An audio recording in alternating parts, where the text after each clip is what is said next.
Good morning, and welcome to day 39 of 90 days of meditation and transformation.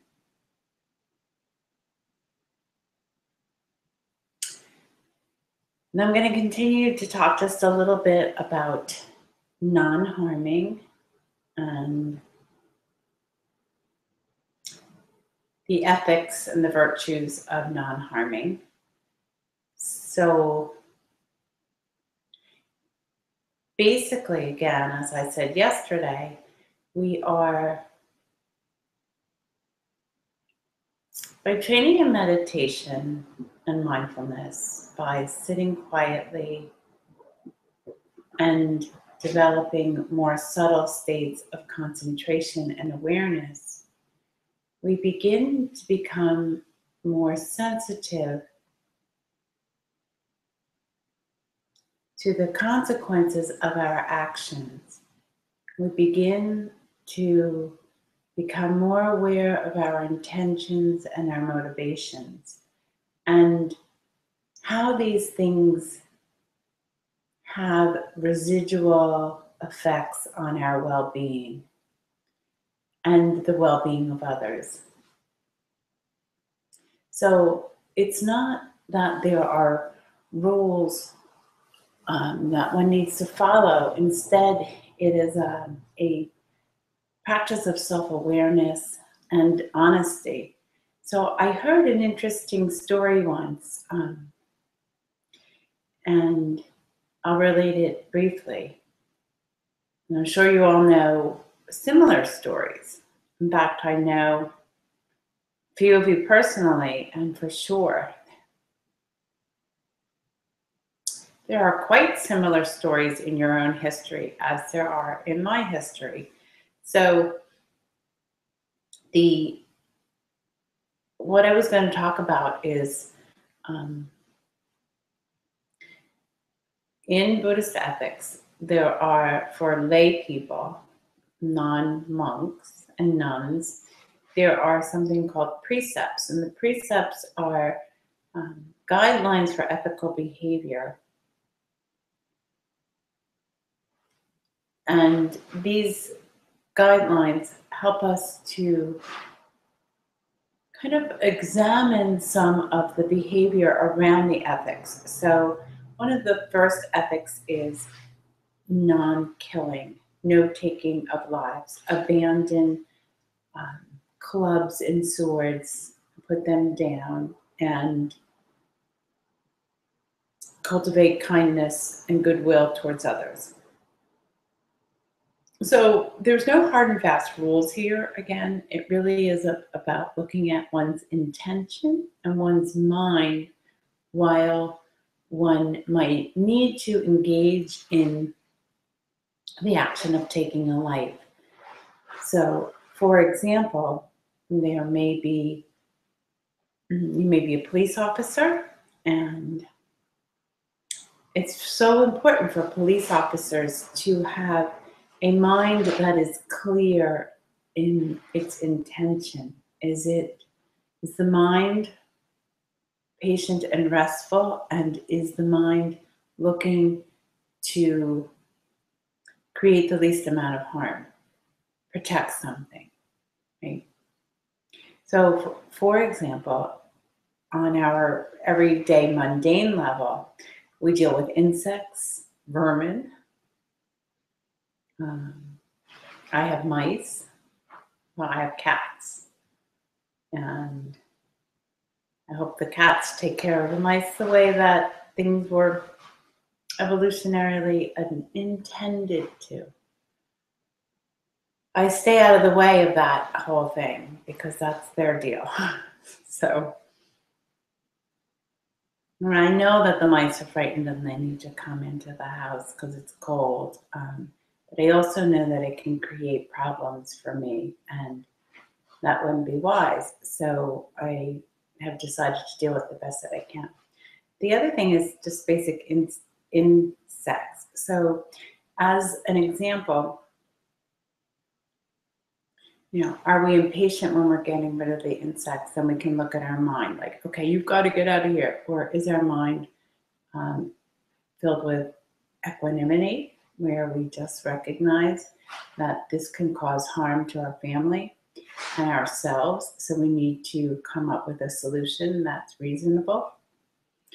And the issue that I find so important with insects is the long-term results of insecticide. So thinking of future generations and realizing the harm that it will cause to them, I feel that I would not like to inflict my momentary comfort and greed and impatience by finding a simple solution, spray. Shh. Now I'm good. But that doesn't sit right, because I know that this will have harmful effects on generations to come. And that's not the way I want to live in this world. And that's my particular choice. And it's just something that I ask you all to reflect on. So the story that I heard was from a son of a Holocaust survivor. And his father had been in the concentration camps, and his father was dying. His father was 87 years old. It was relatively recent, a couple of years back. And he had said that that man, his son, who was 17 at the time, videotaped the father while he was dying. A few days before he died. He was very lucid and very aware that he was dying. And the son videotaped his recounts of some of the things that he had seen in the concentration camps. And what was so I can't think of a good word, but it wasn't so much poignant, but what was so clear and so evident in this situation is that this man at 87 still carried the effects of what he had seen in the war. He carried it, in fact, quite clearly in his heart. It still had ramifications on him. So everything that we do is going to lay down a residue in another. That what he experienced had an effect on his own son, of course. Not only that, on the 17-year-old, who at some point will become 87. And the effects of the actions that people took during the Holocaust. You can see very clearly the lineage down the line and how that affects future generations.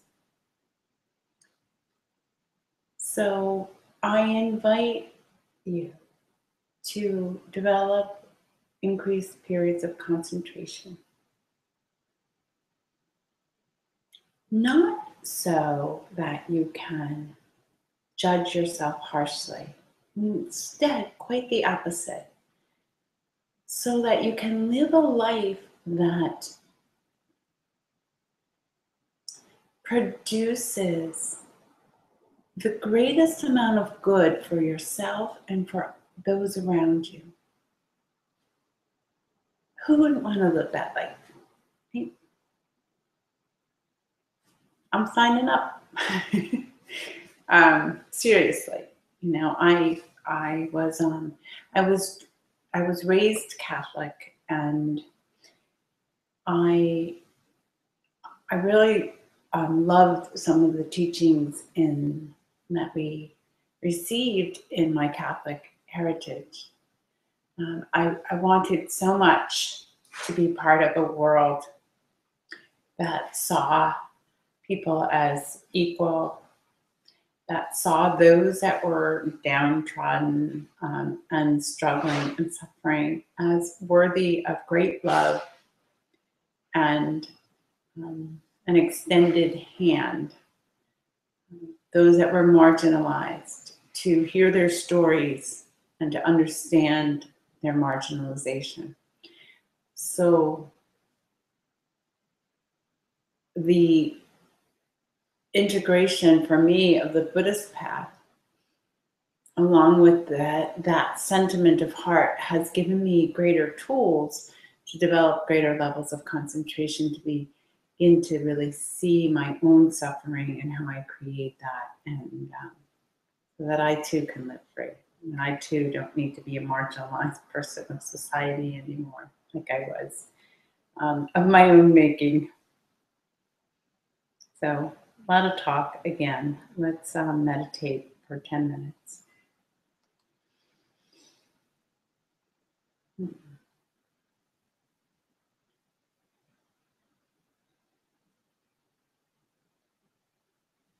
My timer never wants to stay on. Perhaps I should look more clearly into the matter.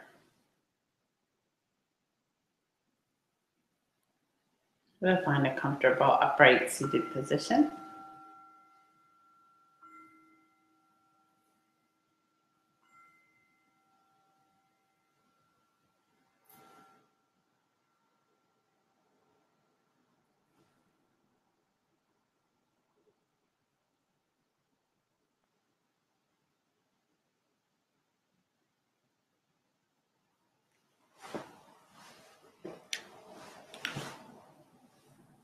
Distraction.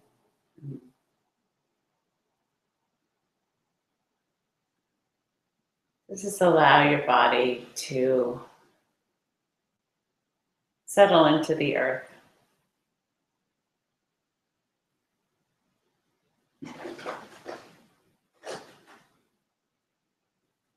Sitting bones dropping down. Tailbone becoming long, like an anchor to the kite string of the spine.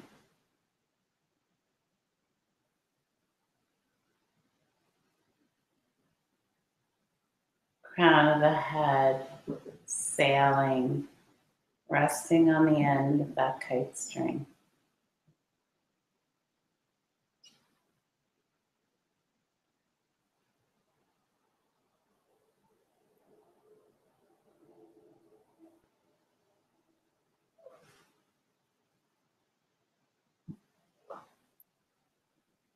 Equal weight in either sitting bone.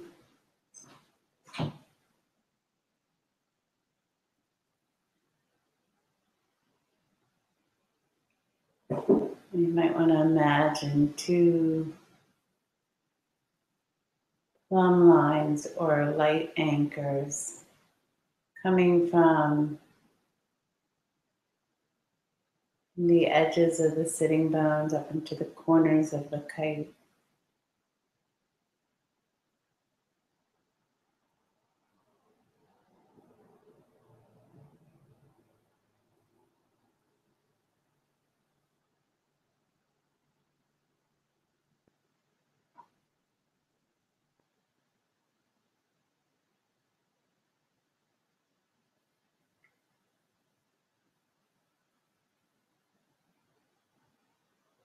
And softening everything downward, perhaps allowing a small smile from the inside out of your mouth.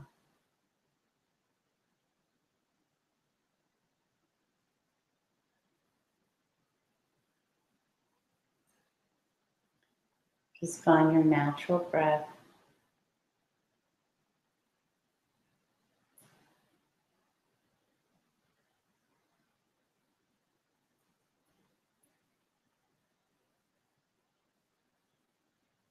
And let your attention remain on the natural breath, on the sensation of breathing.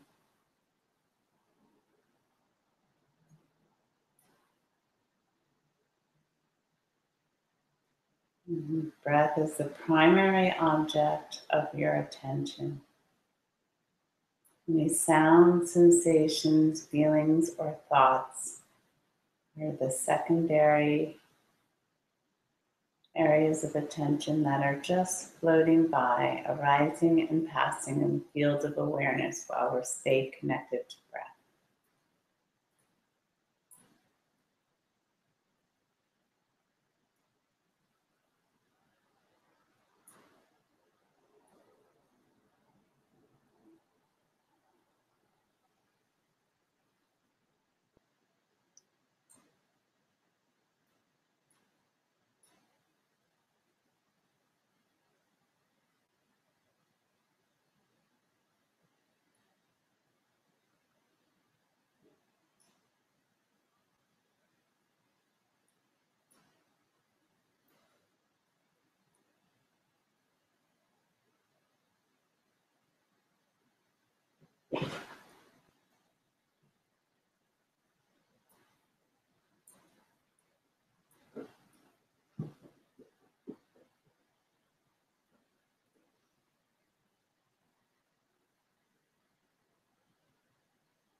So thank you very much. And I will see you guys tomorrow.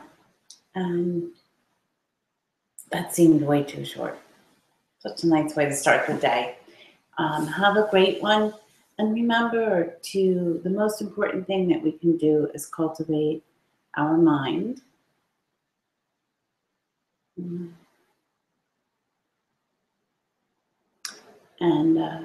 it's going to be another absolutely gorgeous day. So I'm off to work. And hopefully I'll be out at a reasonable time. And same for you guys. Bye.